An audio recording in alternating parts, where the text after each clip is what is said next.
Welcome to A Year of War and Peace. I'm your host, Brian E. Denton. A Year of War and Peace is a daily, year-long, chapter-by-chapter reading of and meditation on Leo Tolstoy's epic novel, War and Peace. In these videos and podcasts, you'll be treated to a free reading of one chapter per day of the novel, plus a reflective essay I've written individually tailored to that day's chapter. These readings are offered for free, though if you'd like to support me, you can do so in one of three ways.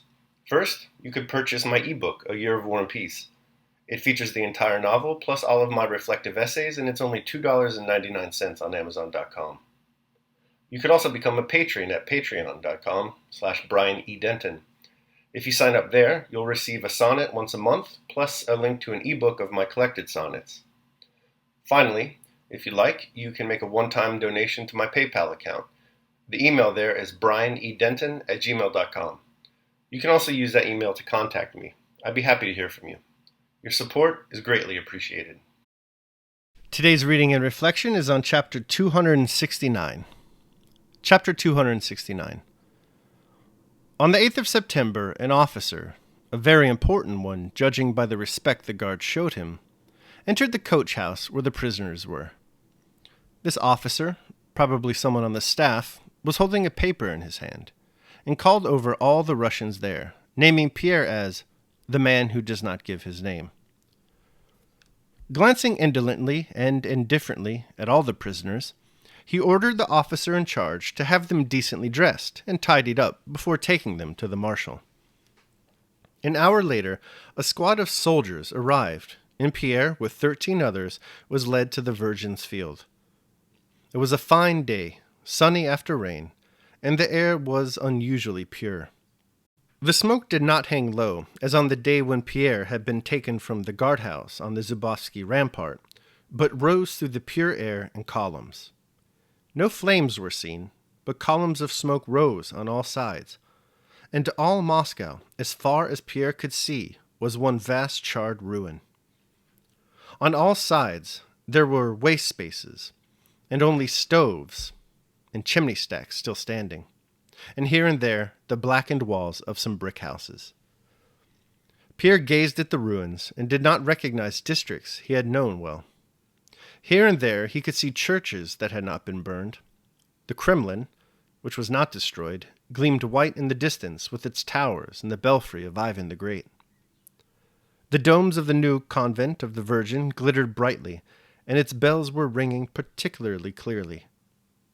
These bells reminded Pierre that it was Sunday, and the feast of the Nativity of the Virgin. But there seemed to be no one to celebrate this holiday. Everywhere were blackened ruins, and the few Russians to be seen were tattered and frightened people who tried to hide when they saw the French. It was plain that the Russian nest was ruined and destroyed. But in the place of the Russian order of life that had been destroyed, Pierre unconsciously felt a quite different, firm French order had been established over the ruined nest. He felt this in the looks of the soldiers, who, marching in regular ranks briskly and gaily, were escorting him and the other criminals. He felt it in the looks of an important French official in a carriage and pair driven by a soldier, whom they had met on the way. He felt it in the merry sounds of regimental music he heard from the left side of the field, and felt and realized it especially from the list of prisoners the French officer had read aloud when he came that morning. Pierre had been taken by one set of soldiers and led first to one and then to another place with dozens of other men, and it seemed that they might have forgotten him or confused him with the others. But no. The answers he had given when questioned had come back to him in his designation as the one who does not give his name, and under that appellation, which to Pierre seemed terrible, they were now leading him somewhere, with unhesitating assurance on their faces that he and all the other prisoners were exactly the ones they wanted, and that they were being taken to their proper place. Pierre wanted himself to be an insignificant chip fallen among the wheels of a machine whose action he did not understand, but which was working well. He and the other prisoners were taken to the right side of the Virgin's Field, to a large white house with an immense garden not far from the convent. This was Prince Shcherbaratov's house, where Pierre had often been in other days, and which, as he learned from the talk of the soldiers, was now occupied by the Marshal, the Duke of Écumont, Devoe. They were taken to the entrance and led into the house one by one. Pierre was the sixth to enter.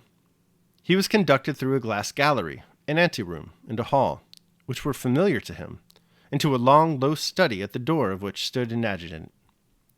Devoe, spectacles on his nose, sat bent over a table at the further end of the room. Pierre went up close to him, but Devoe, evidently consulting a paper that lay before him, did not look up. Without raising his eyes, he said in a low voice, "Who are you?" Pierre was silent because he was incapable of uttering a word. To him, Devoe was not merely a French general, but a man notorious for his cruelty. Looking at his cold face, as he sat like a stern schoolmaster who was prepared to wait a while for an answer, Pierre felt that every instant of delay might cost him his life. But he did not know what to say. He did not venture to repeat what he had said at his first examination, yet to disclose his rank and position was dangerous and embarrassing. So he was silent.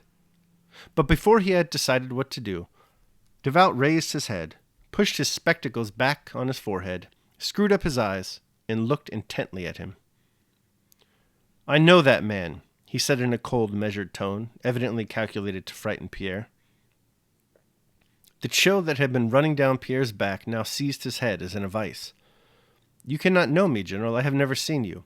"He is a Russian spy," Devoe interrupted, addressing another general who was present, but whom Pierre had not noticed. Devoe turned away. With an unexpected reverberation in his voice, Pierre rapidly began. "No, Monseigneur," he said, suddenly remembering that Devoe was a duke. "No, Monseigneur, you cannot have known me. I am a militia officer and have not quitted Moscow." "Your name?" asked Devoe. "Bezukhov." "What proof have I that you are not lying?" "Monseigneur!" exclaimed Pierre, not in an offended tone, but in a pleading voice. Devoe looked up and gazed intently at him. For some seconds they looked at one another, and that look saved Pierre. Apart from the conditions of war and law, that look established human relations between the two men. At that moment, an immense number of things passed dimly through both their minds, and they realized that they were both children of humanity and were brothers. At the first glance, when Devoe had only raised his head from the papers, where human affairs and lives are indicated by numbers, Pierre was merely a circumstance, and Devoe could have shot him without burdening his conscience with an evil deed. But now he saw in him a human being. He reflected for a moment. "How can you show me that you are telling the truth?" said Devoe coldly. Pierre remembered Rambal, and named him and his regiment and the street where the house was. "You are not what you say," returned Devoe. In a trembling, faltering voice, Pierre began adducing proofs of the truths of his statement. But at that moment an adjutant entered and reported something to Devoe. Devoe brightened up at the news the adjutant brought, and began buttoning up his uniform. It seemed that he had quite forgotten about Pierre. When the adjutant reminded him of the prisoner, he jerked his head in Pierre's direction with a frown, and ordered him to be led away. But where they were to take him, Pierre did not know. Back to the coach-house, or to the place of execution his companions had pointed out to him as they crossed the Virgin's Field. He turned his head, and saw that the adjutant was putting another question to Devoe. "Yes, of course," replied Devoe. But what this yes meant, Pierre did not know. Pierre could not afterwards remember how he went, whether it was far or in what direction. His faculties were quite numbed. He was stupefied, and noticing nothing around him, went on moving his legs as the others did, till they all stopped, and he stopped too. The only thought in his mind at that time was, who was it that had really sentenced him to death? Not the men in the commission that had first examined him. Not one of them wished to, or evidently could have done it. It was not Devoe, who had looked at him in so human a way. In another moment, Devoe would have realized that he was doing wrong. But just then the adjutant had come in and interrupted him. The adjutant also had evidently no evil intent, though he might have refrained from coming in. Then who was executing him, killing him, depriving him of life? Him, Pierre, with all his memories, aspirations, hopes, and thoughts. Who was doing this? And Pierre felt that it was no one. It was a system, a concurrence of circumstances. A system of some sort was killing him, Pierre, depriving him of life, of everything, annihilating him. All right, that concludes my reading of chapter 269. I will now proceed to my reflection on the same. A Year of War and Peace, day 269. A Relationship Remembered. Mankind is a savage beast. The most cursory reading of history, or even the briefest of travels, confirms we've failed to create much space between ourselves and the constituent lethality of our primate forebears. In today's chapter, our custom of cruelty and habitude for Holocaust is on full display. Yet, buried among the rubble, like so much charred Moscow cityscape, lies cause, however dim, for hope. We begin with Pierre and the other prisoners as they march across town to appear before the feared Marshal de Vaux. Along the way, they survey the destruction of their city. Moscow is in ashes. Smoke rises up from all sides above the ruined metropolis, like the spectral ghosts of war dead. When they reach de Vaux's quarters, they are issued one by one into the house for their trial. Pierre is the sixth to enter. Inside, he is met by a merciless system of injustice, wherein mere numbers substitute for the individual human, and a cold calculation decides the fate of men. Pierre is sure he is going to die. Then, that dim hope for humanity raises its bruised eye. Quote, de Vaux looked up and gazed intently at him. For some seconds they looked at one another, and that look saved Pierre. Apart from conditions of war and law, that look established human relations between the two men. At that moment, an immense number of things passed dimly through both their minds, and they realized that they were both children of humanity and were brothers. This, intimacy with the other, the hidden truth of cosmopolitanism, is the ameliorative balm that dulls the sharp edges of human barbarity. Let, then, de Vaux and Bezukhov serve as our first instructors in our exploration of how to conquer adversity. The lesson here is that no matter whether you find yourself as the imposer of violence, as de Vaux, or its unfortunate recipient, as Pierre, the first thing to recall is our common heritage. Daily Meditation. And yet, in my opinion, the world is but one great family. Originally it was so. What then is this narrow selfishness that reigns in us, but relationship remembered, for relationship forgot?